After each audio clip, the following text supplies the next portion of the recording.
Hello मेरे प्यारे बच्चों, आपके अपने प्यारे चैनल मैथ मस्ती पे मैं स्वागत करता हूं। मैं डीके। आज कक्षा 9 की क्लास में पढ़ रहे हैं पाठ 19 अध्याय 19 संख्या एवं गोले का पृष्ठीय क्षेत्रफल एवं आयतन 19.2 प्रश्नावली है। तो 15 नंबर तक क्वेश्चन 14 नंबर तक सीखे थे पिछली क्लास में, आज सीखेंगे 15 नंबर। ठीक है बच्चों, तो 15 नंबर क्वेश्चन में लिखा क्या है कि 10.5 सेंटीमीटर त्रिज्या के धातु के गोले को पिघलाकर, यानी गोले की त्रिज्या दिया है। यानी गोले की त्रिज्या बच्चों कितनी दे दी है?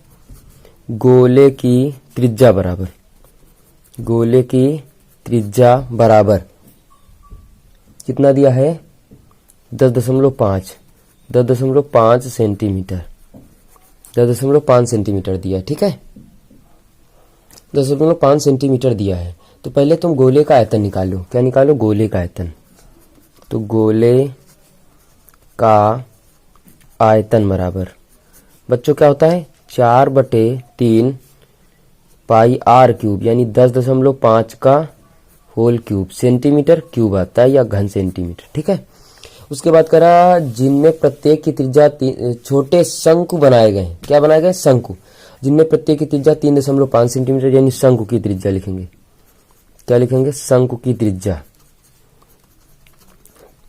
शंकु की त्रिज्या बराबर जो कि दिया है 3.5 सेंटीमीटर। क्या दिया? 3.5 सेंटीमीटर। ऊंचाई, ऊंचाई जो दिया है आपको 3 सेंटीमीटर। काहे की? शंकु की। तो लिखा रो शंकु का आयतन। शंकु का आयतन क्या होता है? 1/3 पाई आर स्क्वायर, आर का मान 3.5 का होल स्क्वायर इंटू एच का मान 3 सेंटीमीटर क्यूब। कह रहा शंकुओं की संख्या बताओ। माना शंकुओं की संख्या n है। माना शंकुओं की संख्या बेटा कितनी है? n है। तो n शंकुओं का आयतन, n शंकुओं का आयतन बराबर गोले का आयतन। गोले का आयतन मान रखो सबके, चाहे शंकुओं का आयतन इस तरफ ले आओ तो n बराबर हो जाएगा गोले का आयतन, गोले का आयतन बटे शंकु का आयतन, बटे शंकु का आयतन। ठीक, तो गोले का आयतन कितना दिया? 4/3 पाई आर क्यूब, यानी 10.5 3 बार लिख लेते, गुणा 10.5 गुणा 10.5 बटे 1/3 पाई आर स्क्वायर, आर स्क्वायर 3.5 गुणा 3.5 गुणा 3। तो पाई से पाई 1/3 हो गया कैंसिल। ठीक है बच्चों, बात समझ में आ रही? दशमलव हटाओ, दशमलव हटाओ। 35 तिया 105 वाट, 35 तिया 105 वाट। 3 से 3 को दो खत्म कही, 4 थे 12, कितना बचा? 12 गुणित 10.5। ठीक, 12 पंचे हो गया 60। कितना हो गया? 12 पंचे 60, 60 6 बचा तो पूरा हो गया, और 12 एकम 12, यानी कितना आ गया? 126। यानी कितनी शंकुओं की संख्या निकलेगी बच्चों? 126 निकलेगी। इसी प्रकार बच्चों 16 नंबर क्वेश्चन देखते हैं। कौन सा? 16 नंबर देखेंगे हम लोग। तो 16 नंबर क्वेश्चन में क्या लिखा है? एक गोलीय कोश का बाह्य व्यास 10 सेंटीमीटर, तो इसको कैपिटल आर दे दो। तो आर बराबर कितना निकालेंगे? 10/2 बराबर 5 सेंटीमीटर। कितना लिखेंगे? 5 सेंटीमीटर। ठीक है, अंतः व्यास यानी आर बराबर लिखो 9, तो 9/2 यानी कितना आ जाएगा? 4.5 सेंटीमीटर यह आ गया। ठीक, धातु का आयतन ज्ञात करना। तो गोलीय कोश में लगी धातु का आयतन बच्चों, तो गोलीय कोश में लगी धातु का आयतन बराबर, गोलीय कोश में लगी धातु का आयतन बराबर कितना होता है? 4/3 pi capital R square, R cube होता है, स्मॉल आर क्यूब होता है। सबके मान फिट करो बच्चों। तो मान फिट करने का मतलब कितना होता है? 4/3 पाई, पाई का मान कितना रखोगे? 22/7, ब्रेकअप में रखो 5 का क्यूब माइनस 4.5 का क्यूब, होल ब्रेकेट क्लोज कर दोगे। ठीक, तो 4/3 गुणा 22/7 125 हो जाएगा, और इसका जो होता है 91.125 होता है। ठीक, अब इसको आप घटा लीजिएगा तो 4/3 गुणा 22/7 गुणा ये जब घटाओगे तो आ जाएगा 33.875 बराबर टोटल अगर करेंगे तो 141.95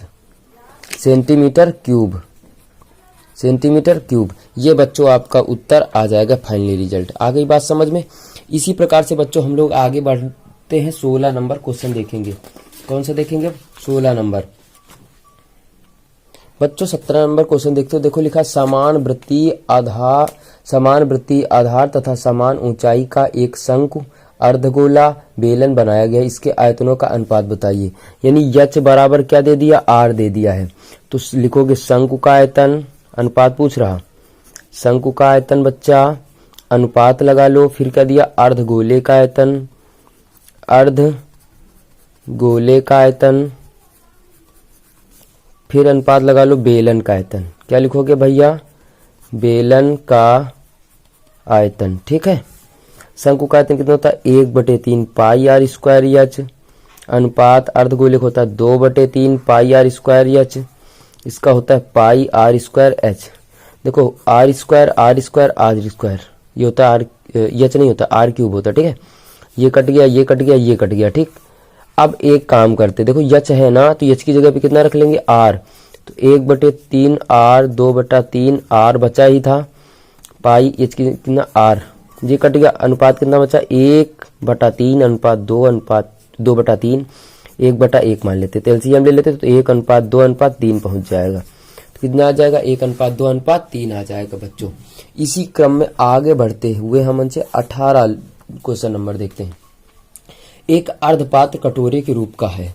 एक अर्ध पात्र बनाओ। यह है आपका अर्ध कटोरा। ठीक है। फिर क्या कह रहा? सुनो ध्यान से। इसके ऊपर एक खोखला बेलन अध्यारोपित है। बेलन ऐसे ही तो बनता है भैया। यह आपका खोखला बेलन अध्यारोपित है। खोखले का व्यास है 14 सेंटीमीटर। गोले का व्यास लिखोगे, गोले का व्यास बराबर 14 सेंटीमीटर है। तो गोले की त्रिज्या निकालो। अच्छा, गोले की त्रिज्या बराबर कितनी आ जाएगी? 7 सेंटीमीटर। कितनी आ जाएगी? 7 सेंटीमीटर। ठीक। और पात्र की कुल जो ऊंचाई है वो कितनी है? 13 है। यहाँ हो गया 7 हो गया। अब बेलन की ऊंचाई निकालना है ना, ये वाली। अगर ये 7 दूरी यहाँ से हटा दें, इतनी हटा दे, कितनी बच जाएगी? ये 6 बच जाएगी। यानी बेलन की ऊंचाई कितनी आएगी? 6। लिखोगे बेलन की ऊंचाई बराबर कितनी हो जाएगी? 13 - 7 बराबर 6 सेंटीमीटर। अब पात्र की धारिता निकालना है ना, तो पात्र की धारिता का मतलब क्या होता है? आयतन। धारिता बराबर बेलन का आयतन प्लस अर्धगोले का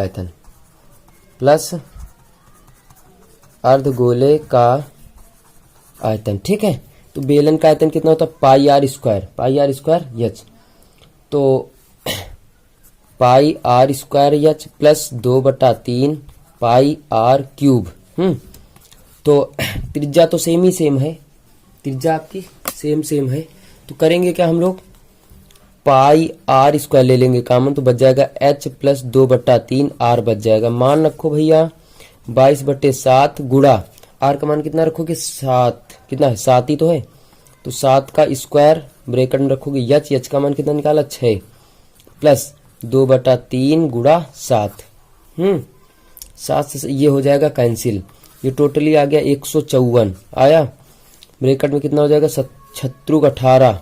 18 धन 14/3 बराबर हो जाएगा 154 गुणा 18 14 कितना होता है भैया? 32/3 होता है। टोटल अब ऊपर गुणा करेंगे फिर भाग करेंगे, दशमलव में आएगा उत्तर।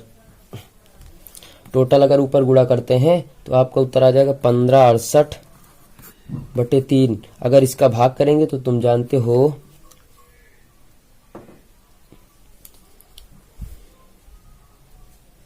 रुको एक मिनट, इसका जब टोटल करेंगे ना, तो उत्तर आपका आ जाता है 142.67।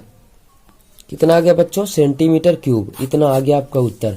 इस प्रकार बच्चों 19 नंबर की ओर हम लोग बढ़ रहे हैं आगे। तो 19 नंबर में देखो लिखा क्या है, पहले समझेंगे सवाल को फिर उसके बाद हल करेंगे, ठीक है। तो 19 नंबर में आपके क्या लिखा है, लिखा है लोहे की एक ठोस गेंद जिसकी त्रिज्या 9 सेंटीमीटर है। 9 सेंटीमीटर, इसे पिघलाकर 3 छोटी गेंदें बनाई गई हैं। यदि इनमें से 2 त्रिज्याएं 8 और 6 दिया है तो तीसरी गेंद का आयतन। तो भैया हम लोग करेंगे, एक बड़ा आयतन V है, दूसरा V1, तीसरा इसको ऐसे लगाएंगे, ठीक है। इसकी त्रिज्या कितनी दी थी, यानी 4/3 पाई r क्यूब, यानी 9 दिया था। पहली वाली का कितना दिया था, 4/3 पाई, इसका दिया था 8 का होल क्यूब, प्लस 4/3 पाई, इसका कितना दिया था, 6 का होल क्यूब, प्लस इसका कितना दिया था, 4/3 पाई r क्यूब। r निकालना हमें मान लीजिएगा, या r3 मान लीजिएगा, r3 मान लिया इसको, r1 r2, ठीक।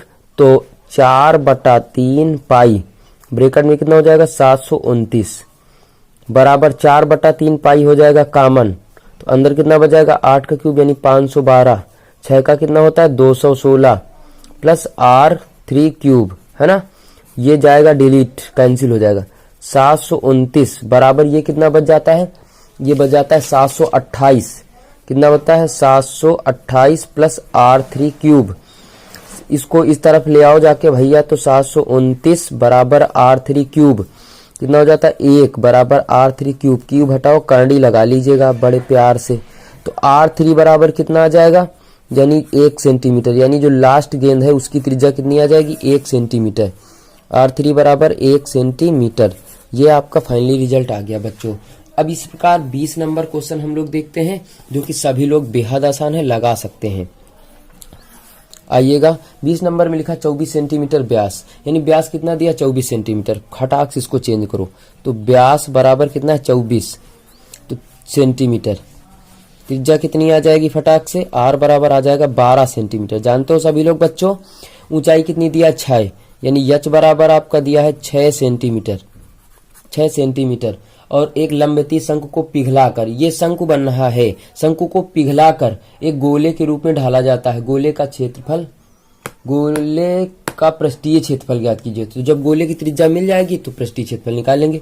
तो लिखेंगे शंकु का आयतन, शंकु का आयतन बराबर गोले का आयतन। यही बताया था, पिघलाने का मतलब क्या होता है, गोले का आयतन, ठीक है।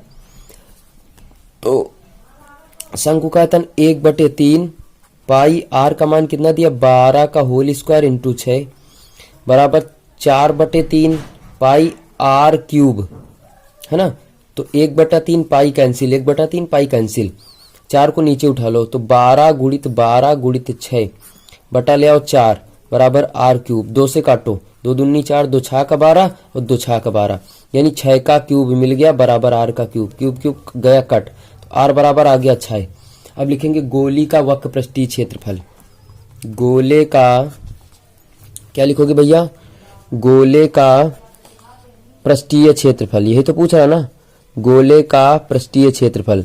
और जो गोले का पृष्ठीय क्षेत्रफल होता है 4 पाई r स्क्वायर, मान रख दीजिएगा आप 4 गुणा पाई, r का मान रखेंगे 6 का होल स्क्वायर, तो आ जाएगा 36 गुणा 4, 4 गुणा 36 पाई, तो कितना आ जाएगा टोटल 144 पाई वर्ग सेंटीमीटर, वर्ग सेंटीमीटर। आ गई बात समझ में। तो बच्चों इसी प्रकार हम लोग चलते हैं 21 नंबर की ओर, ठीक है। 21 नंबर पढ़ेंगे हम लोग, फिर लगाएंगे। देखो आपको 21 नंबर बच्चों दे दिया है, 12 सेंटीमीटर त्रिज्या के एक बेलनाकार टब में 20 सेंटीमीटर ऊंचाई तक पानी भरा। लोहे की एक गेंद टब में डाली जाती, इस प्रकार पानी का स्तर 6.75 सेंटीमीटर ऊपर उठ जाता है। गेंद की त्रिज्या बताओ। तो लिखेंगे गोलीय गेंद का आयतन, सीधा सीधा लगाते हैं हम लोग, गोलीय गेंद का आयतन, गोलीय गेंद का आयतन बराबर बेलनाकार टब में उठे पानी का आयतन, बेलनाकार टब में ऊपर उठे पानी का आयतन, टब में ऊपर उठे पानी का आयतन, उठे पानी का आयतन, ठीक है। आयतन तो ये क्या है, गोल है 4/3 पाई r क्यूब बराबर, इसका होता है पाई, r का मान दिया है 12 का होल स्क्वायर इंटू कितना उठ जाता है 6.75 बच्चों उठ जाता है। अब देखो यहाँ से पाई पाई हो जाएगा डिलीट, तो क्यूब बराबर 12 गुणित 12 गुणा 6.75 बटे 3 पहुंच जाएगा ऊपर, आ जाएगा नीचे, तो कितना हो जाएगा 2, ये हो जाएगा 6, 6। ठीक, अब अगर मान निकालेंगे हम लोग बच्चों, तो आर क्यूब बराबर टोटल करेंगे तो 729 आता है। आर बराबर कितना आ जाएगा, 7 क्यूब हटाओ, करंडी लगाओ, तो आर बराबर कितना आ जाएगा 9 सेंटीमीटर। कितना आ जाएगा 9 सेंटीमीटर बच्चों। ये बात समझ में आ गई। इसी प्रकार बच्चों आगे क्रम बढ़ाते हुए 22 नंबर क्वेश्चन देखते हैं। आसानी से समझ लीजिएगा, बालाजी प्रकाशन की बुक से हम लोग पढ़ रहे हैं ना, ठीक है। लिखा एक ठोस धातु के बेलन के दोनों सिरे अर्धगोलाकार। तो एक बेलन बना लो यार, सुंदर सुंदर बेलन बनाओ। उसके बाद एक अर्धगोला इस तरफ बनाओ, एक अर्धगोला इस तरफ बनाओ, ठीक है। जो कहता है वो करते जाइए। बहुत इजी क्वेश्चन है भैया ये। संपूर्ण ऊंचाई इसकी 19 है। कितनी है 19 सेंटीमीटर। कितनी है 19 सेंटीमीटर, है ना। अब इसके बाद क्या करना है तथा बेलन का व्यास 7 सेंटीमीटर। क्या लिखोगे, बेलन का व्यास बराबर, तो बेलन का व्यास बराबर कितना है 7 सेंटीमीटर बच्चों। तो बेलन की त्रिज्या कितनी आ जाएगी भैया 3.5 सेंटीमीटर। अब देखो 3.5 ये बढ़ा, ठीक, 3.5 ये बढ़ा, तो दोनों कितना हो गया 7। लिखो बेलन की ऊंचाई बराबर, तो बेलन की ऊंचाई बराबर क्या लिखोगे 19 माइनस 3.5 प्लस 3.5, यानी कितना आ गया 7 बराबर 12 सेंटीमीटर आ गई बच्चों, ठीक है। बेलन की ऊंचाई कितनी आ गई 12 सेंटीमीटर। अब क्या पूछ रहा है कि इस ठोस का भार ज्ञात कीजिए। यदि 1 सेंटीमीटर क्यूब धातु का भार 4.5 सेंटीमीटर, पाई बराबर 22/7। वो सब बात की बातें हैं। निकालो यहाँ पे ठोस धातु का आयतन। ठोस धातु का आयतन, ठोस धातु का आयतन बराबर बच्चों क्या लिखेंगे, बेलन का आयतन, बेलन का आयतन प्लस 2 अर्धगोलों का आयतन, 2 अर्धगोले का आयतन बच्चा, ठीक है। तो लिखो इसका कितना होता है पाई 3.5 का होल स्क्वायर इंटू ऊंचाई कितनी निकाली 12 निकाल लिया, प्लस 2 इंटू 2/3, ठीक है। अर्धगोले का पाई आर क्यूब 3.5 का होल क्यूब निकाल लिया। एक काम करते हैं, पाई 3.5 कर लेते कॉमन, अंदर बच जाएगा 12 प्लस 2 दूनी 4, 4/3, 4/3 ये बच जाएगा 3.5। भाई 2 ही तो घात कॉमन की, एक बच जाएगा, ठीक है बच्चों। उसके बाद क्या करते हैं 22/7 गुणा 3.5 का होल स्क्वायर, और इसको टोटल हल करेंगे तो आ जाएगा 36 प्लस 14, ठीक, बटे आ जाएगा आपका 3। फिर टोटल करते तो 22/7 गुणा 3.5 गुणा 3.5 गुणा 50/3 आ गया, ठीक है। अगर इसका टोटली करते हैं तो 64.166 सेंटीमीटर क्यूब आ जाएगा, सेंटीमीटर क्यूब आ जाएगा आपका, ठीक है। अब ठोस धातु का भार निकालते हैं। क्या निकालते हैं, ठोस धातु का भार बराबर, भार बराबर तो 64.166 गुणा कितना लिख लेंगे 45, यानी 4.5। धातु से उतने से भार से गुणा करा देते हैं भैया, तो 2887.5 ग्राम आ जाएगा आपका उत्तर बच्चों। इस प्रकार से आपका ये जो चैप्टर है ये इसको द इंड करते हैं हम लोग। उसके बाद अगला चैप्टर जो पढ़ाएंगे, जैसा कि आप सभी की डिमांड हो रही है कि सर 12 नंबर चैप्टर त्रिभुजों की सर्वांग समता पढ़ा दीजिएगा, तो हम बच्चों सर्वांग समता अब इसके बाद उठाने जा रहे हैं। नहीं तो हमारा मन था सांख्यिकी खत्म कर देते, लेकिन अब त्रिभुज की सर्वांग समता बच्चों चलाएंगे हम। तो अच्छे से पढ़िएगा त्रिभुज की सर्वांग समता। हम त्रिभुज की सर्वांग समता कल की क्लास में आप सभी का मैं स्वागत करूंगा और त्रिभुज की सर्वांग समता मैं पढ़ाऊंगा बच्चों। That's all, thank you, bye bye.